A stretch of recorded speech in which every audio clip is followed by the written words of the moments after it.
so, Senor Robert Celestial, thank you so much for hanging out with us. And also, we have my auntie from the Dueñas side. So I want to thank you for also coming in as well. And so let me see here. Anna Crisostomo. Yes. So thank you so much. Also representing Pacific Association of Radiation Survivors? Yes? Yes. Okay. There you go. And so we are all set, apparently, right, Senor, for the Congressional Forum that's taking place next week, Tuesday at UOG. That's correct, Pauly. Yeah. And thanks for having us again. And with Anna being here with me. We did the walkthrough today over Okay. at the class lecture hall. And, Yes. and this Congressional Candidates Forum is we invited the Honorable Alicia Limchiaco, Mary Torres, Senator Mary Torres, and Congressman Moylan. And hopefully that will get all three of them to, just give us, maybe not a wide spectrum, but, their ideas and how they're going to move forward if they're elected or reelected. Right. And so our organization came up with this. And so we're all set to go. We're confirmed. I want to thank Dr. Mary Cruz. Okay. And Dr. Underwood really helped us. Okay. We really were blessed to get the lecture hall this time. Nice. And so, again, this is 6 to 8:30 p.m. next week, Tuesday, July 28. I don't want to give away the questions. I want to hold on to that, right? But I do want to... Did I give you an agenda? Yes. Oh, yeah. don't give the No, questions. we're not. We're not going to give out the questions. Okay. We're not going to do that. But I did want to just kind of set the tone, right? And so for our listening audience, Okay.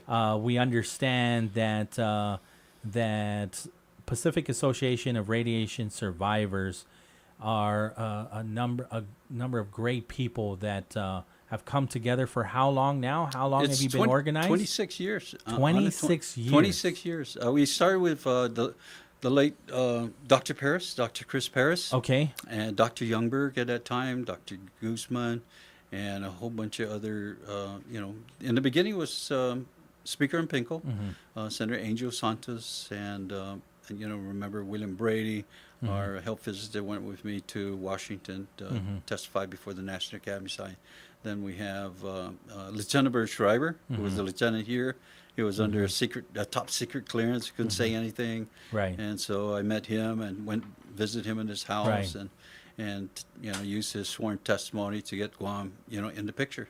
So we didn't make the bill last year. You know that. We got excluded, so now we're trying to get another bill. We've been working with Ohio, Missouri, other zip codes to include, Colorado, and New Mexico again. The Navajo Nation needs other, they have an issue with the affidavits. So even though they're in the program, they can't, Department of Justice needs affidavits for them. So we're trying to get a bill into Congress, and Congressman Moylan promised that he'll get it in this week. So we're hoping, we don't have a bill number, but we're hoping we'll get in. Yeah. So I mean, this is nonpartisan, right?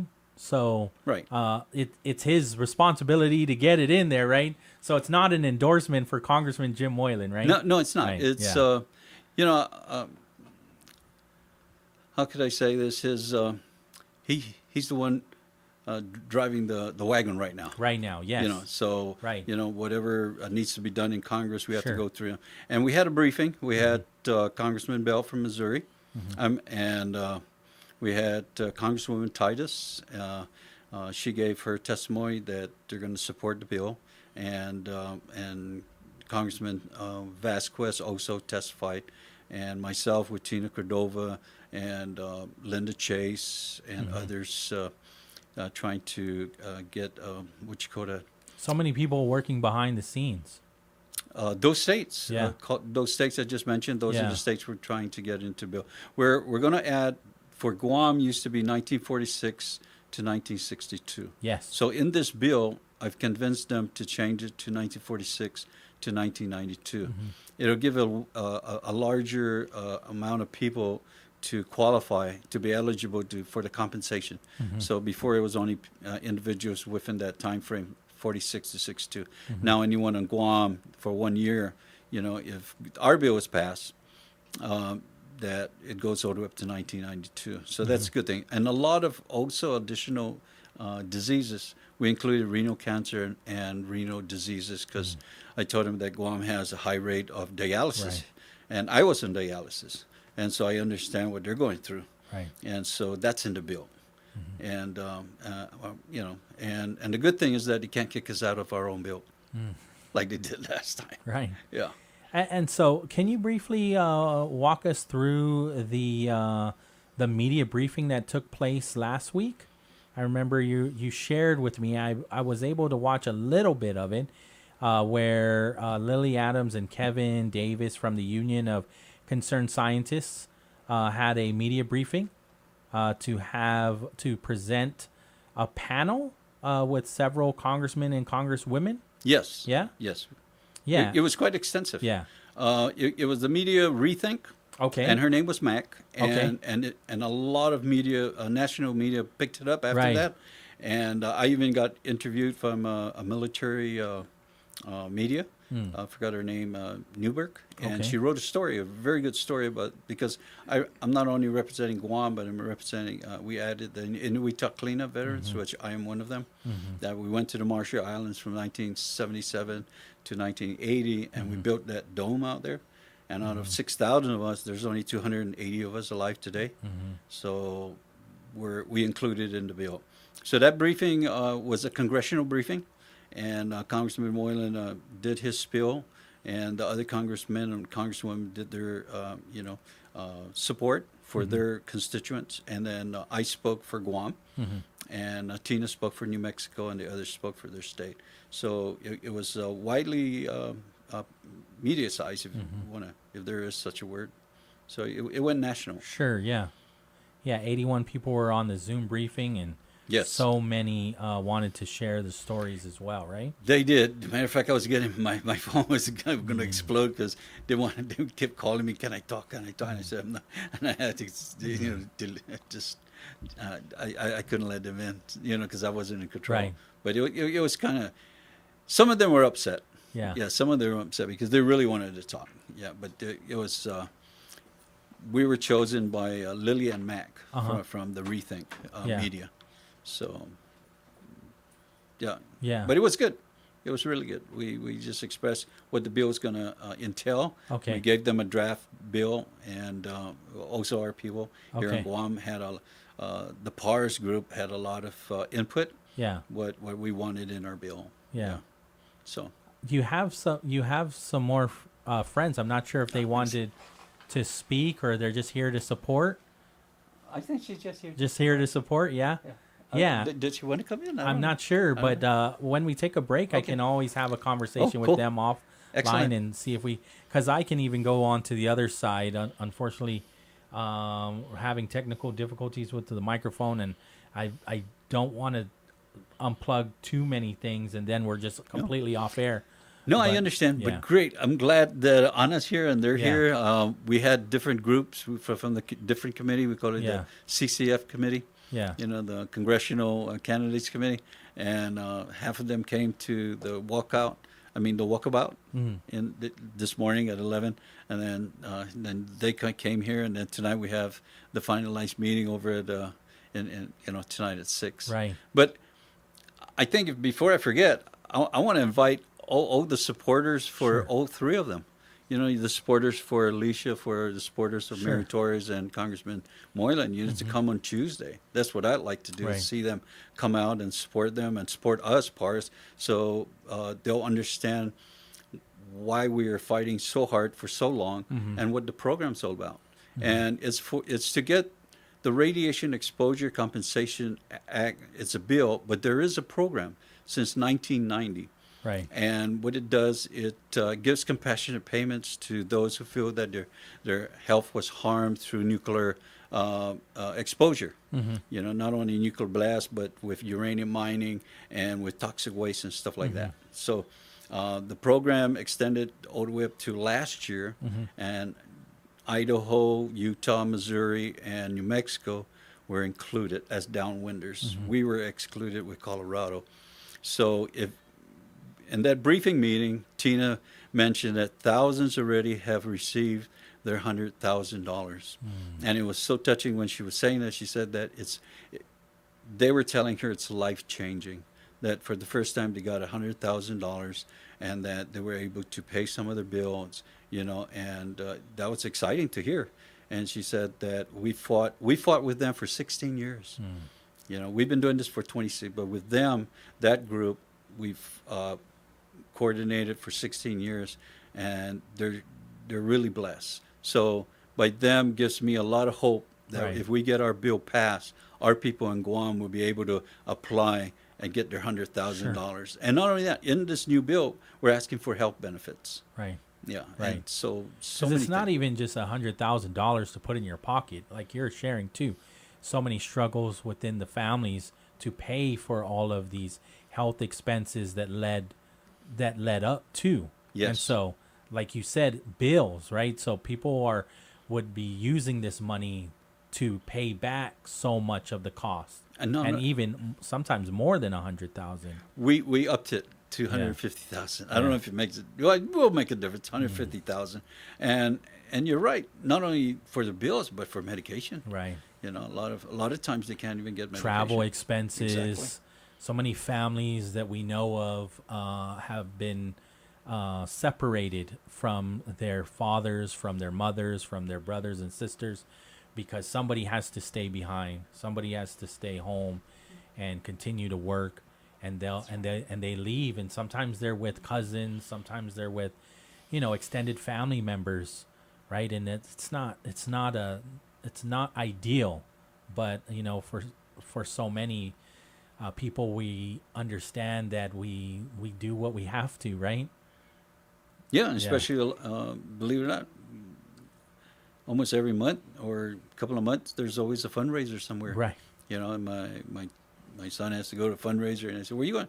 "Oh, we got another fundraiser." I said, "Oh, somebody got cancer," and so it just, the cycle just keeps going on, and so with this program, it not only acknowledges Guam and the people of Guam that they kept the secret. They kept the secret all the way up to 1994, Right. when it was declassified, and I found it, and it was through the Human Radiation Experiments Advisory Committee. And then when I did 3 years of research, went before the National Academies of Science, because in the beginning nobody believed what we were doing. Right. I said they wouldn't do that to us, but he did. And by the grace of God, we found Lieutenant Bert Schreiber, and he was the chemical, biological, radiological officer here on Guam, and his Geiger counters that detects radiation was going off the scale. And he runs to his commander, and his commander said, "Go back to your station. Don't say anything." So he hit this because he was under Q clearance, and that's a top secret clearance. But when I found him in Texas, I called him up, and I asked him if he could check the Department of Defense and Navy and see what he could do, and they found out, yeah, you could start talking about it. And I asked him for a sworn testimony, got it notarized, took it before the National Academy of Science with all the documents I had of Guam. And this is because last week this guy told me that came from the States that, somebody in the States said that Guam had very low residual radiation in one of the reports. And then I say, yeah, in one of the reports. But you got to understand that there was 2 reports that was written in 2002 from Dr. Terry Hamilton, Dr. Neil Palafax, hired by the Department of Energy. Department of Energy was the Atomic Energy Commission, right? And that they changed their name. So those reports came out like that. Even one said that Guam's too far. So when these 2 reports came out, yes, there are reports for these 2 doctors, but they didn't realize that I had the declassified documents before they submitted the report. So 2 years later, in 2004, I went before the National Academy of Science and submitted it to now a whole group of scientists. And then that group of scientists debunked those 2. So they said, no, Guam did receive measurable fallout from the nuclear testing in the proving grounds in the Marshall Islands, and the residents of Guam should be included in RECA, which is radiation exposure counts Right. as downwinders. So when that 2005 report came out, it debunked those 2 in 2002. Yeah. So a lot of people quote the 2002, but don't quote the scientists from the National Academies of Science. So I have to explain to them and say, yes, there are reports of that, but it's debunked by the other scientists. Sure. So I'd rather go with the other scientists saying that we qualify. And so that's why we keep fighting and fighting and fighting. And it needs to be explained to Congress. Whoever's going to be in Congress have to really identify these issues, because I have to explain it to the senators. Remember, we got into the Senate. Yes. Okay, and I explained it very well to them. I even went before the Senate Judiciary, and they understood it. It's now the House. And then it went to the House. Right. And it didn't pass there. Right, and I'm like, okay. And then I remember Channel 6 when I was on Channel 6 with Senator Crapo. Yes. And everybody was laughing because he He said, said we don't have a congressman. It's like either he doesn't know about Guam and that it's a U.S. territory that has a congressman, or he knows that even though we have a congressman, there's no real value in a congressman from a U.S. territory that doesn't have voting representation. that was amazing with a Yeah. senator saying it. Yeah. He said, Guam doesn't have a senator, Yeah. and Guam doesn't have a representative in the House. I said, we do, but he We doesn't do. vote. Yeah. And then he says, I feel sorry for Guam. So Guam has to go to these other organizations in the States and work with them to try and get a bill, which he did, which Right. we did. Right. And so so we're back to the drawing board. Right. So here we are. Yeah. We're going to get this forum on Tuesday. We're going to bring everybody together. Right. And It's not easy putting an event like this, and so did you want to shout out any of your committee members putting together? all of them. Yeah. All of them. I wish I Yeah. could just say thank you to Rosario, to Paul, and my goodness, there's so many. Then Carlos, and then there's Brandon and Faye and Albert and Gloria and Anna and so many. And I hope I don't forget a lot. Well, If I forget, please forgive me. you have those monthly meetings too, right? Yes. With the Pacific Yes. Association of And then I Radiation have weekly Survivors, yeah. meetings with the Union of Concerned Scientists Yeah. every Wednesday. We Right. just had one Wednesday, and we're just waiting for the bill to be introduced. Right. Right. Do you need will another resolution from this legislature or even the governor, a letter from the governor, help? Would it strengthen the bill? Do you need something like that? Always. Matter of fact, I was just sharing with our group just last meeting. I said, we've never had a unified a body from Guam go before Congress. We've never had the legislature, the governor, and the delegate go as one for 26 years. You believe that? I thought I remember seeing Senator Therese Terlagi go. That was it. Okay. But not a unified. Okay. Meaning everybody, just get on the wagon and say, let's go. We're going to fight this all the way through, as one. But it's never happened. So maybe next time, maybe next year. So I'm pushing for it. Yeah. I sent you a resolution that was passed by the Sinamai. Yes. Right. That's very interesting. All right. Right? And Yes. I'm now waiting to see the thoughts of Congresswoman King Hines, because I did watch a Instagram story or a video of hers when she was talking about the Hofschneiders, Right. right? That they're advocating. Richard and Leanne. Right? Yeah, and they were in the studio with us. And so she was saying that it's not that she doesn't want to move forward. It's there's not enough research within CNMI. Well, she wants a study. Yeah. And so there hasn't been a study yet, right? No, not for the CNMI. Right. And so it's But possible for them to put some money, finances together, or ask the House for the finances to put that study together, right? For Well, the CNMI? Well, my logic is this: radiation fallout don't go in a straight line. Exactly. Exactly. It doesn't. And I have a map that has the circumference of the whole Pacific area where the radiation went to, and it covered the whole Marianas. Sure. Yeah, and so that's evidence in itself. Okay. And to have a study, which we already had, Guam did for many years, and presented it to the National Academy of Science. So we were fortunate to have that. To me, all you have to do is just say yes, get it in the bill. They were in the bill at one time. In the beginning, one time, for 2 years, they were in the bill, and then all of a sudden, they didn't want to be in the bill. They even had the late Dr. Paris and I and Dr. Cephas flew over there before the legislature Yeah. in 2006. We presented our case. Right. We passed the resolution, and we thought they were going to jump on board. which they did. But then after that, that was it. And we're hoping that they jump on board, Sure. because their people are dying also, of cancer and suffering. That's exactly what you were sharing. So I was, I said, I don't see the We're logic. we're the same people. It's just unfortunate that we have different. We're federally we're two different jurisdictions, Right. and so their representative has to get on board. Otherwise, we can't advocate federally. We can't advocate for them because we're separate jurisdictions. But Well, logically, if you we're think the about, same people. If you think about it, if Missouri and the other states could jump on our bill, why can't they jump Right. on our bill? Yeah. I don't understand that. Yeah. I mean, it's to compensate individuals who were affected Mm-hmm. by different types of radionuclides. Either through uranium mining or Right. downwinders or like mine. And we talk cleaning up the toxic waste, the Right. radiation.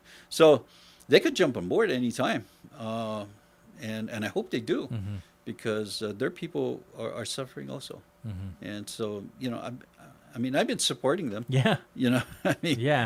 It's not lost on me how much you've been supporting and advocating. I even told Richard and Leanna, I said, I hope I'm not stepping on anybody's toes over there, but, they passed the resolution. Yeah. I said, and in the resolution, they're asking Congress to be included. Mm-hmm. So, it's up to, I hope they get in the bill. Mm-hmm. They deserve it. The people there. Politics Right. is different, but the people Sure. are suffering, just like our people are suffering. Right. And Everybody's invited, right? Correct me if I'm wrong, to the forum. yes, it's free. Yes. It's open to the public, and I'm hoping that the reason we have this forum is that we want the entire island or whoever comes to listen to the candidates and what they're going to propose to do if they're in office. We singled it out for PARS. Sure. For the Radiation Exposure Compensation Act. There's a lot of issues in our committee meeting. It's like, why can't we ask this? And why can't we ask this? And I said, because it's going to throw it off and it's going to go off in a tangent. And, and then we lose what we're supposed to do is that. Right. Well, as an association and the work that you've been doing, and you represent so many people in the community, obviously we know so many in our community are suffering Yes. From cancer. And so when you look at this issue, so important and it's long-standing, you're going to get a direct questions. Yes. And these candidates, they'll all be considered candidates. Yes. At this forum, will get the questions, and then you as an association will understand better where they stand Exactly. on the issue. There will also be time for without giving the questions out, there'll be time for the audience to also ask if there's still time, right? We're going to allow them to ask, write down their questions Right. when they come in, and Right. then our committee will pick only Right. two. Okay. We're just going to pick two out of the Right. whoever submits Right. a question. We're going to pick the two best ones that hasn't been asked yet. Right. Other than ones that You're doing it the correct way, just Yeah. like the Guam Medical Board does their forums, just like the Guam Chamber of Commerce does their forums. The Pacific Association of Radiation Survivors are putting together and organizing your forum too on the issue that matters most to your association. And cancer affects all of us. And renal cancer and renal diseases. That's in the bill now. Yes. We included that, and the reason it's very important. And the ones the folks in the states, they agree with us. And when we said we changed it to 1992, Right. the states called me up in email, said, "Hey, is that only for Guam?" And we had to talk to the guys and said, "Is it only for Guam?" And said, "No. Well, let's see what they say." So the ones in the states Sure. wants for them to also be extended. Sure. So now in the bill, it's for everyone. It's for New Mexico, Utah, Idaho, everybody, all the downwinders. So that's a good thing. So we're not the only one that's saying, hey, we want 1992. So now everybody's going to get it. So if you're in Guam and you have the compensable diseases, not only cancer, but Even leukemia. I think it's lymphoma. Is being added on, not just Hodgkin's lymphoma, and so there's a lot of other diseases that are going to be added Right. into it. So, yeah. And Tiana, I know you're here for support, but I just kind of wanted to shift real quick, just talking about what it means to have an association like this advocate for families that have gone through so much. Well, I just want to say thank you for allowing us to be here. And I just want to thank Robert. When I moved back here in 2000, I was not aware of this move that was Right. happening here, and meeting with Robert. I'm just very thankful. My mom had passed away in 1987. And when you were mentioning about the financial hardship, we had to take her off island to Hawaii, and because we didn't have the resources here, to help her in her situation, and then came back again, and then we found out, her cancer just continued to increase, and we ended up taking her to Washington, and went through not only well, in Hawaii she went through radiation, but in Washington she went through chemo, and going through that struggle and having to go back and forth with my siblings Yeah. and trying to help, support her at the time was very difficult. And we're raising our families and all that, but somehow she's our mother, and she took care of us, raising us up, and so we supported her. But to just bring that awareness out here, and to help other people to understand that here's a group of people that are fighting a good fight, and people has passed away, yes, but there's still the survivor. I mean, I went through cancer myself, and so and many others that I connect with. But so I'm very thankful that it'll bring this awareness that we're here together, we're better together, and stronger together. So I appreciate just your perseverance, Robert, and many others, and thank you for allowing us to just voice our hearts, and here in this place where we're familiar, and let's stay connected. So Absolutely. Thank you. We'll take the break, and you have some other support out there, and I'll see if they wanted to also share their testimony, or what they're passionate about as well, and how Pacific Association of Radiation Survivors is also assisting them. And so we'll take that break, Ryan, and we'll be right back. This is Wave 105. Thanks.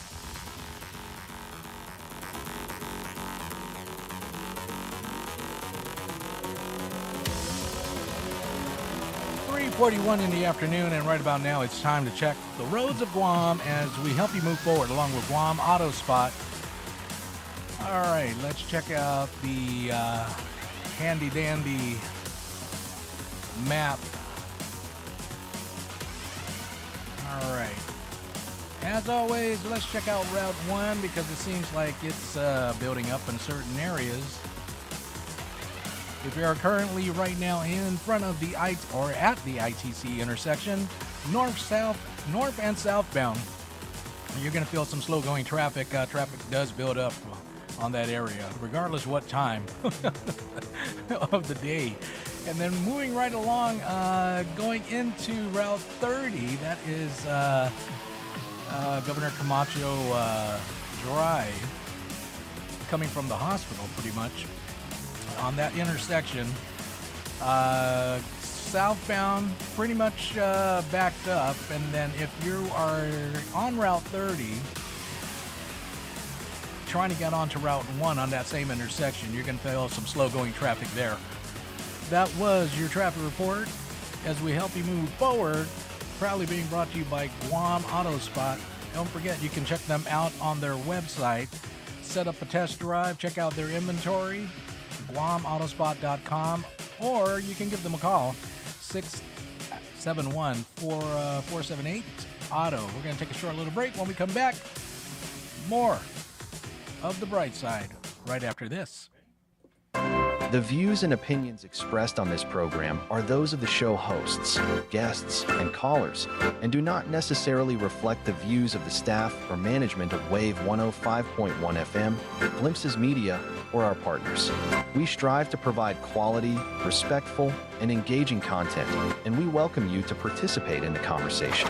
Thank you for tuning in to Wave 105.1 FM. Enjoy the show. Introducing the all-new Subway Wraps. Now you can make any footlong a wrap. Light, delicious, and satisfying without weighing you down. Subway Wraps make fueling your day easier than ever with bold flavors and fresh ingredients. Try the cheesy garlic steak wrap today. Subway. Eat fresh, feel good.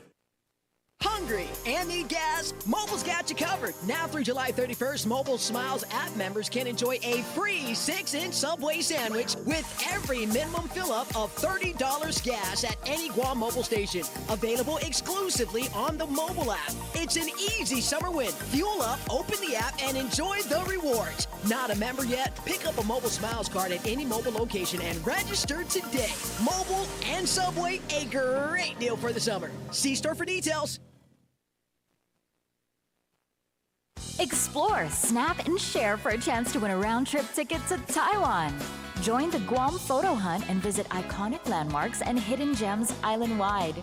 The more locations you photograph, the more chances you have to win exciting prizes. Learn more and submit to win online at visitguam.com/photo hunt. Terms and conditions apply. Explore, snap, and rediscover Guam. Brought to you by the Guam Visitors Bureau. Here for the community. Wave 105 FM. Hey.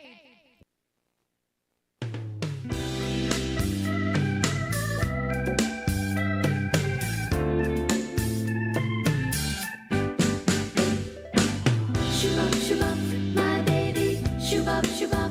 Hello, stranger.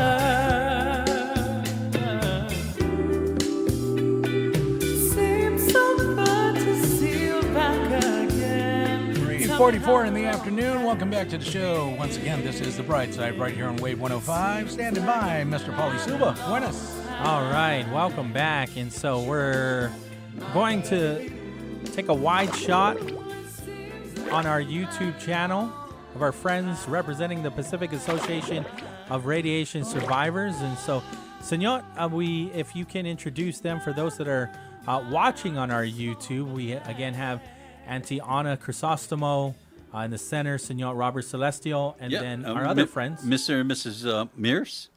Yes, Mears? Bill and Marissa. All right. Right. And so maybe you can just share a little bit about your what village you represent and the Pacific Association of Radiation Survivors, how long you've been associated with them.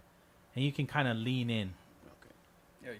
Well, we're from Jigo, and we've been with Robert for about 3 years now.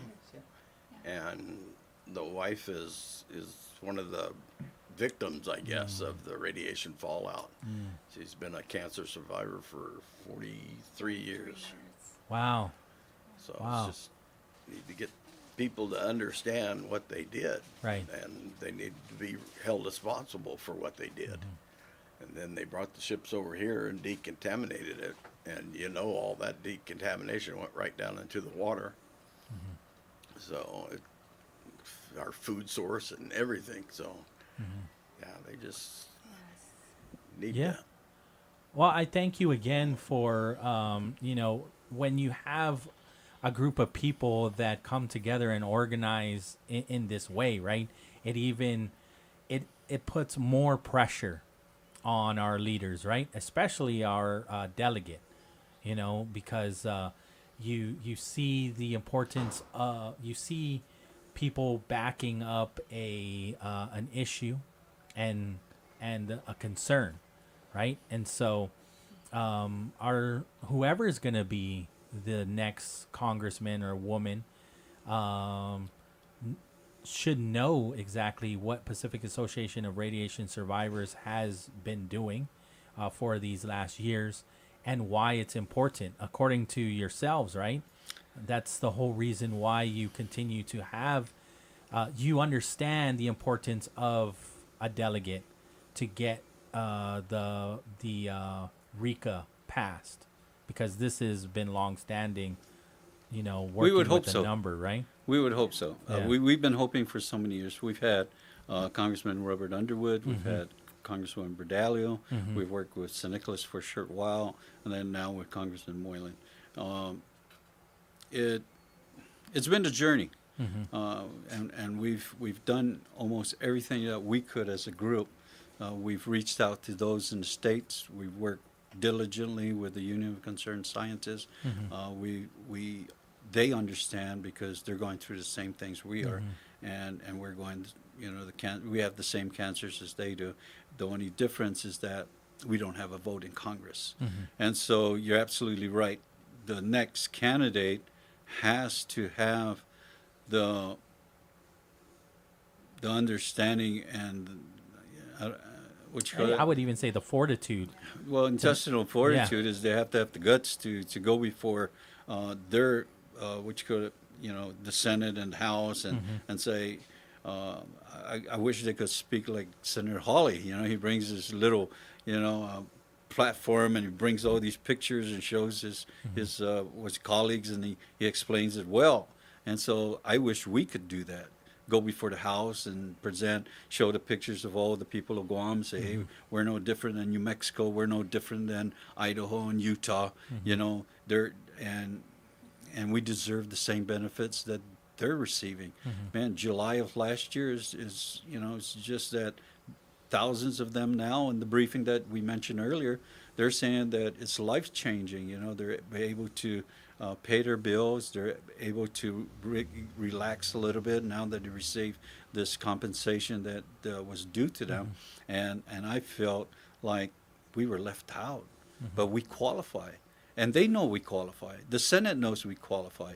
So who's going to be our delegate has to understand the pain and the sufferings that our people have gone through and really feel it and take it to Congress. This is not just a political game. This is real people's lives, and to really take it and not only your staff. And that's what I've seen. It's their staff that's going, door to door, talking to other staff. It helps, but, if I was the congressman, I'd go knocking on every door and said, staff follow me, but I'm going to go in there and I'm going to explain the whole entire thing. Say, hey, this is our people. But a lot of times it's not. It's the staff that's going out there, and it's really not that as effective as if the individual went out there and spoke for them, for our people. And that's what I feel should be done. And so Hawley did that in the Senate for his people, and so did Lujan and Crape and all these senators, and so that's by the 26 years of advocating in Washington and seeing all these things and why we haven't done that. I think we need to emulate what they have done because they're successful, and hopefully with our bill, whoever's going to take this bill and run with it, they have to get it passed for our people. You're correct too, because understanding that we don't have a voting representative, but if you have that mentality, like I don't have a vote, then not much work is going to get done. So you have to go in there with that mentality that you do have a vote, because you have a whole people backing you, behind you, looking to you to be that voice. You do have a voice. You can work all the floors. You can go from office to office. You yourself, because it's not your staff that we voted for. Right. It is the representative. Yeah, and the excuse they use is because the staff works together and they're the ones going to do all the policies. They're going to brief the congressman, the congresswoman, and then they decide what they're going to do. But really, in reality, if you go up to another individual and explain it, personally, then you might actually, he'll understand it a lot greater than his staff explaining it to him or her. Sure. And so that's the difference. That's the difference. And I hope it works. Yeah. Which it should. Yeah. Right? Absolutely. And I'm not running for office. Well, I think it's important too. I mean, I'm grateful that we're having a forum such as this. Yes. That you're organizing and putting it together. And like I was sharing earlier, it's open to the public, right? And so Again, it's this Tuesday at 6 p.m. It'll go until 8:30. 8:30. Oh, and so nobody has to go online to reserve tickets or anything. No. Some forums have that. No, all you have to can do is just just show up and sign in. Yeah. And have a seat. Right. And we're going to give a 5-minute, what you call it, PowerPoint presentation. Yes. Just 5 minutes, and it'll explain most of everything what Sure. we're doing. And then we're going to introduce the members. Mm-hmm. Then after we introduce the members, then we're going to give it to you. Sure. And then you introduce the candidates, and then the shows begin. It's important, right? I mean, not only for Pacific Association of Radiation Survivors and those that are putting on this forum to see if these candidates understand the issue, but also for the voting population, the residents that live here. Does my representative understand what is happening here? And so you have the opportunity to see it in real time and show up and watch the forum and watch how they respond to the question.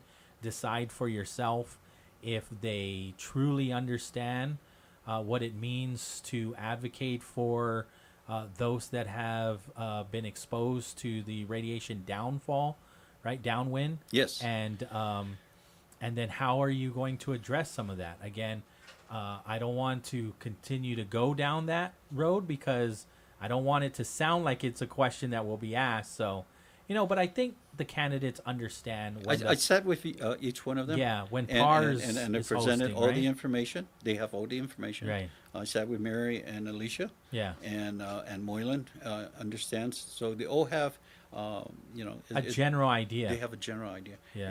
And every information that I get from even yesterday with the resolution from I even sent it to them. Right. Just to give them an update of everything what's happening in Congress and with us. Yeah. And so you're absolutely right. We just want the audience to come out and really understand the issue and of why we're here, what PARS is doing, how the candidates are going to respond to certain issues that you're going to ask them, and make up their own mind. Right. And that's what we're doing. We're providing them the opportunity Right. to really assess and understand the issue and to decide, for themselves. Right. We're not picking one Right. one candidate. We're not. We're being neutral. Mm-hmm. We're just given an opportunity for the public to see what Yeah. for themselves. And I'm grateful for it too, because sometimes the congressional office, that race can get pushed to the side while everybody's focused on the gubernatorial or the senatorial. But this office is so very important. It is. Extremely important because just like the legislature, I can ask, how do you plan on negotiating, or how do you plan on speaking with the federal partners? Well, they can easily say, well, that's outside of my realm. But, so who is? Well, the office of our delegate is Right. the one that we can hold accountable to how they advocate for us with federal partners. And I believe these candidates probably have really good answers that we probably say, oh, Right. wow, that's pretty good. Now let's implement it. Right. And that's where we need right now is implementation. Right. Is there anything else that you wanted to share? No, thank you. Yeah. I appreciate it. I want to thank Demirs and Anna for Right. coming here. And we're having a meeting again tonight, Right. and we're going to finalize it. Right. And we're ready. Right. And yep. Well, thank you for coming in and supporting, because it definitely does mean a lot when you're not only supporting but making the time to come to Yes. some of these conversations, and then most especially at the forum too. It means a lot. It shows how important this is to the community. And we'll have flyers that explains everything if they want to come out and find out more information. Yeah. And we can answer their questions. All right. That's All what right. Well, thank you. Thanks Okay. for coming God bless. in. Thanks, Pauly. KGUM FM in Dededo, Guam. Don't forget, Pacific Association of Radiation Survivors. the Congressional Forum Tuesday, July 28, right? Yes. July 28, 6 to 6 8:30. p.m. at the University of Guam Lecture Hall. You Class don't, lecture. you don't want to miss that one. And so I'm excited to be, and I'm honored and humbled to be asked to moderate. So I will be there. All right, we will take the break. We'll get you your AP News, and then we'll also, Ryan, if you don't mind hooking it up with the traffic. And then I see Dave's here. Louise Bora should be just around the corner as well, because we are going to do another round of Beyond the Ballot right here on Wave 105. AP News, I'm Ben Thomas. U.S. military carried out strikes on Iran for a 13th straight night. Central Command saying drone facilities, coastal surveillance, and other sites were targeted. Earlier, President Trump said, "They need more of the same. They're not ready yet. They got some evil intentions." The president also spoke of U.S. casualties. I had a very sad day yesterday. I went to Dover. 4 great American patriots killed. That's 18 in 2 wars, and 1 is too many, but it's 18, whereas in Vietnam we lost 200,000. We lost thousands and thousands in Afghanistan. We lost thousands in every war. The Korean War, thousands, and these wars all lasted for years, and we want to get it over with. The latest attacks came after Yemen's Iran-backed Houthi rebels said they attacked 2 Saudi oil tankers in the Red Sea, potentially widening the war. That drove international oil prices above $100 per barrel. A day after the U.S. and Saudi Arabia signed an agreement on the development of a civilian nuclear program, Saga Magani reports President Trump introduced a condition. A day after the deal was announced, the president says the kingdom must normalize relations with Israel by joining the Abraham Accords. He has said if they don't join the Abraham Accords, the deal is off. White House spokeswoman Caroline Leavitt, the Saudis have made clear normalizing relations with Israel would first require establishing a clear path for Palestinian statehood. That's something Israeli Prime Minister Benjamin Netanyahu has rejected. Sagar Magani at the White House. President Trump's announced new double-digit tariffs on 60 U.S. trading partners. He says they've inadequately enforced bans on goods produced by forced labor. His current 10% levies expire Friday. And health officials are investigating a possible new outbreak of the parasite Cyclospora. This is AP News. Hawaii's raised the legal age for riding in the bed of a pickup truck. In Hawaii, riding in pickup truck beds is a cherished tradition. Many see it as part of island culture, especially in rural areas. Kimiona Kane. Sitting in the back of a truck was like a rite of passage. But safety concerns have grown as roads become busier. Lawmakers have now raised the minimum legal age from 12 to 16. Governor Josh Green, who witnessed a truck bed accident in 2023, signed the bill into law. While some residents cherish the practice, others believe it should be banned for safety. We see this as such an integral part of our Ohana unit to share, to laugh. The new law is seen as a step towards changing attitudes and improving safety. Hopefully we will never see a day where it's completely outlawed and banned, but, we have to protect people and lives, and so I think that's important as well. I'm Haya Panjwani. More news at apnews.com. I'm Ben Thomas. Thanks for listening. 4:01 in the afternoon, and right about now, it's time to check the roads of Guam as we help you move forward along with Guam Auto Spot. Proudly moving you forward. All right. We're going to go down to the capital of Guam, the city of Vakatnia.